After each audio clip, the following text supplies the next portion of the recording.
You also spoke about the value of Indigenous knowledge, and in this regard, I'd like to ask Anders specifically, have you seen concrete results of recognition of and acceptance of the validity and the value of Indigenous knowledge in your work within the Arctic Council specifically? Yes.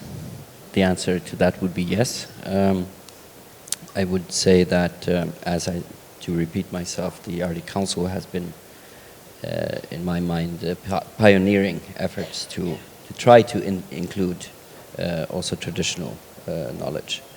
And I'd like to mention also that in 2014, or at least it ended then, there was a process among all the permanent participants of the Arctic Council, the indigenous organizations, to get together and define a few principles on how one would include traditional knowledge in the work of the Arctic Council. And this was, how to say, put into a document which is referred to as the Ottawa Traditional Knowledge Principles. And that is, this is of course a consensus document among the indigenous organizations. We did not manage to bring it up to make it an Arctic Council document as such, but still I think it is very valuable. And I'd like to say that also, while there are other international instruments that recognize traditional knowledge, like the Convention on Biological Diversity, IPCC, was mentioned, we see also that also in terms of research, there seems to be more and more acceptance, not only in the social science, but also natural science. I always used to pull a joke on our hardcore natural science friends and say that you should remember that we were herding reindeer up north while science still thought the world was flat. But it seems that that joke doesn't have as much sting anymore.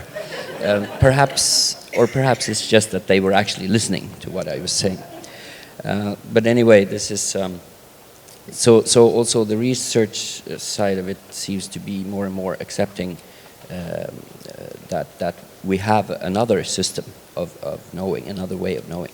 But what then when it comes back to management? And now I would like to focus on, how to say, the national or regional, local management as opposed to the Arctic Council. Because when it boils down to management, well, it seems everyone will agree that, oh yes, traditional knowledge, that's good, and we appreciate that it is part of your culture, and this is very good. But now we're going to manage, so now we need the objective knowledge, i.e. Research. And of course I'm putting it a bit on the spot here, but one of our PhDs, Eleni Gaturi, showed in one of her articles that there is, in the management of reindeer herding in northern Norway, for instance, there is while traditional knowledge may be recognized in theory, in practice what happens is that there is a very asymmetrical power relation where traditional knowledge would be excluded for the benefit of the positions of local management, what the management would think was rational, and so on.